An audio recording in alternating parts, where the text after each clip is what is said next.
the first questions I think players looking at this list would think is, why did I pick a T-80 shock company? One, I don't have to paint as many models because the shock company is more expensive. And I thought it would, make it easier to get it on the table quicker. So I did have that consideration. The other thing is, too, the shock companies, one of the few lists you'll find where the Soviets have vehicles that are hit on 4. Yes, you heard me right. The T-80s are actually hit on a 4 instead of a 3 like the majority of Soviet lists. So these are really the elite Soviets in the book. So I thought that was kind of cool to have that. The BMP 3s, which are over here, also were hit on 4s. So that's a pretty solid core that is going to be harder for someone to actually hit. Then everything else, even these guys in the rest of the formation, those are all hit on 3s. We have the BMP2s, the Storms, and the Observer also hit on 3s. So it's really just the hardcore stuff, the BMP3s and the T-80s that are hit on 4, which I think is definitely going to be challenging. That's one of the, being hit on 3s is pretty tough for the Soviets. The benefit of that is you can usually take a lot more stuff. But I think with hit on 4 T-80s, I think it's a pretty good compromise. So I'm excited to play them. The T-80 is a great tank. If you guys haven't played them in game, they are the best Soviet tank in the game. Stats-wise, they're almost on par with the Abrams and the Leopard. They have a front armor of 20, so not much is going to be getting through their front armor that's out there. You have to have very expensive units or things like A-10s or anything that uses a TOW-2 missile has a chance. But even then, it's not a very good chance. I guess the Mavericks off the A-10 are pretty good, and the Hellfires off the Apache could do some hurt to a T-80. But otherwise, they're pretty good as long as you keep things off of their flanks. They're a speed 14 tank at tactical, so they can really move. They only have one shot on their main gun, and their main gun is the same 120 millimeter gun that most Soviet tanks use, at least the frontline tanks. So they're throwing out an AT-22 shell, just one shot per turn, but still that can be pretty potent. So that's why I took the T-80s. That was my rationale for that. The BMP-3s I took because they have kind of something in the toolbox for everything. They have a rapid-fire 30mm cannon.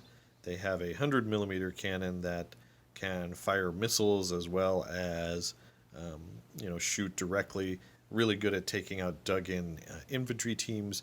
So they have, again, just a little bit of everything there. Plus, they're a scout in this list, so they have the Spearhead special rule. The other things I took in the list were the Carnations. I'll talk about that. I wanted this list to have at least one template, and the reason why is for infantry lists, I wanted to keep infantry players honest. So if you don't have any templates in your list, there's no there's no reason why the other player can't just cram all his infantry together in one tiny spot. There's no downside to it if there's no templates to punish them. So at least one template will keep the opponent honest, at least hopefully, and make them spread out their forces a little bit more, which is what I'm looking for. And the Carnation itself is pretty good. I mean, it's AT-4 on the top, 3-up firepower. So even things like M1 Abrams and Leopard 2s aren't completely safe from a bombardment. It's just a long shot. They have to roll a 1 on their armor save, but still, it's better than nothing. And there's no unit in the American Army that can safely ignore a Carnation bombardment indefinitely. Then I took a full unit of Shilkas and a full unit of Gophers.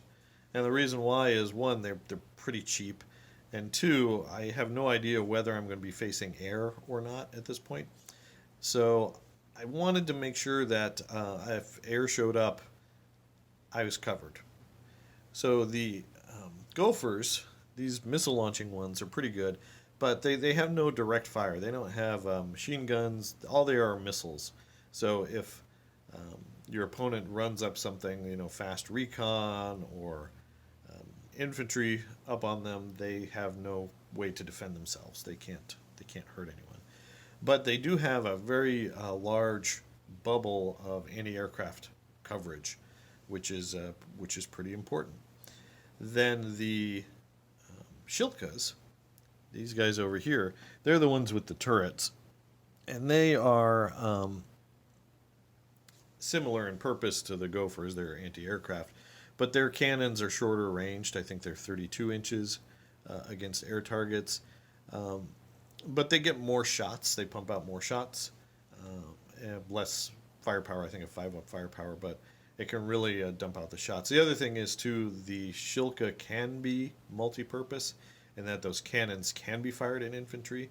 They can be fired at lightly armored vehicles like, say, M113s or Humvees, stuff like that.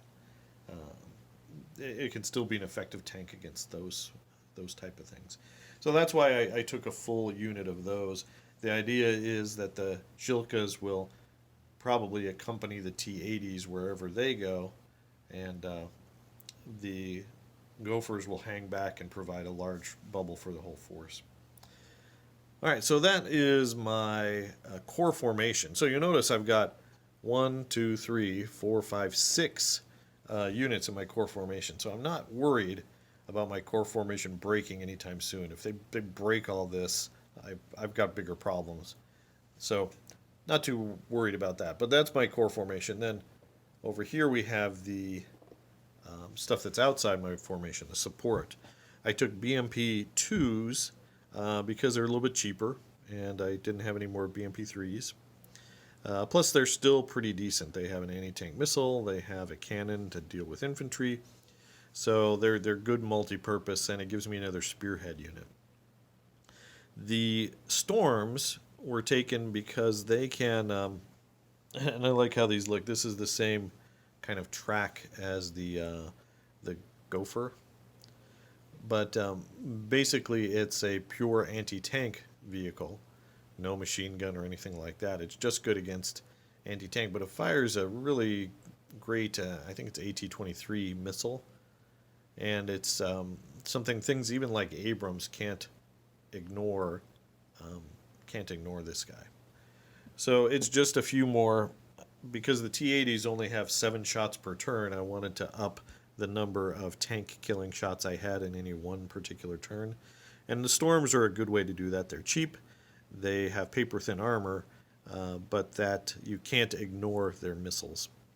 And then last but not least, I have the BMP-1 Observer. If you're going to take artillery, like the Carnations, you're going to want an Observer because it improves your ranging chance. A lot of Soviets in Team Yankee range in on a 5. With the Observer, you might be able to get that down to a 4, which is nice. So, I think that's 1 point. It's pretty much a no-brainer.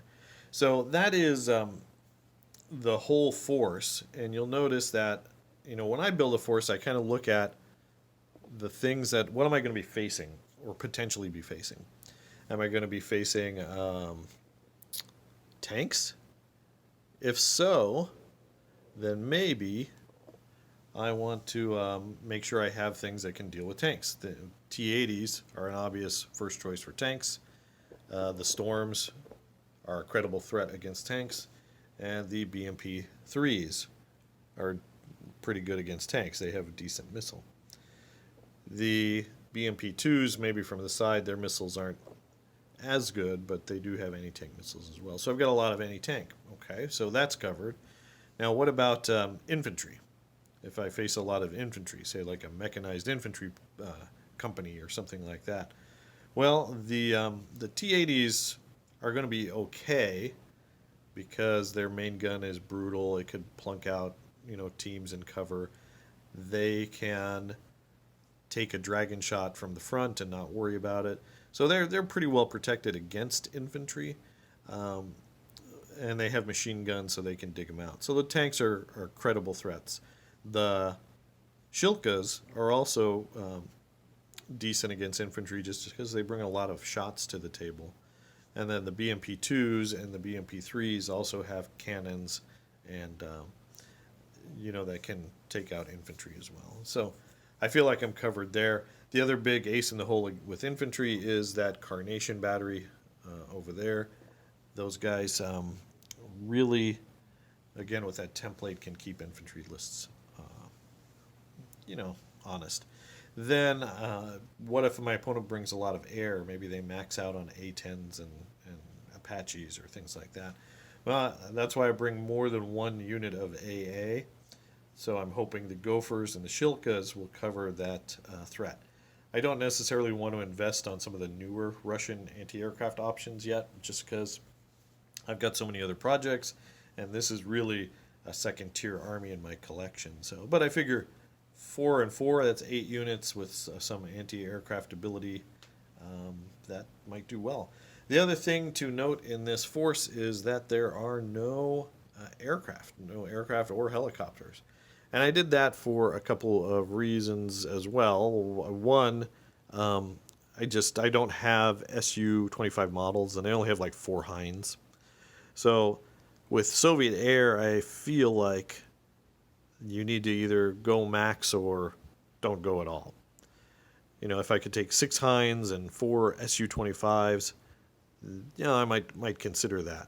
That way, on any one turn, I might be able to overwhelm, my opponent's air defense bubble. But with just 4 Hinds, I didn't see a place for it in this list. They would just get shot down rather quickly.